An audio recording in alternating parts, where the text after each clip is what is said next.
கர்த்தருடைய பரிசுத்த நாமத்திற்கு மகிமை உண்டாவதாக. நான் ஈரோடு பட்டணத்திலிருந்து வருகிறேன். என்னுடைய பேர் ஜோனா.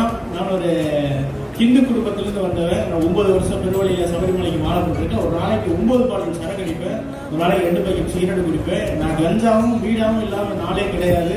பயங்கரமான மத வெறிய, பயங்கரமான ஜாதி வெறிய. ஒரு நாளைக்கு குறைஞ்சபட்சம் 9 பாட்டில் சரக்கு அடித்த ஒரு மனுஷன் தான் நான். பின்னாடி என் முதுகில் 12 ஓட்டை இருக்கும். அளவு ஊற்றி தொங்குவாங்க பார்த்துருக்கீங்க. அந்த மாதிரி தொங்கி அக்னி சக்தி எடுத்து அக்னி குண்டையில் எல்லா சகலமும் பார்த்தாச்சு. கடைசியாக திரும்பி பார்க்கும்போது பயங்கர ஜீரோவாக இருந்துச்சு. ஜீரோக்கு பக்கத்தில் ஜீரோ இல்லை ஹீரோன்னு சொல்லி ஒரு ஒன்றை போட்டு ஆண்டோட எடுத்துருப்பேன். என்னோட சாட்சி.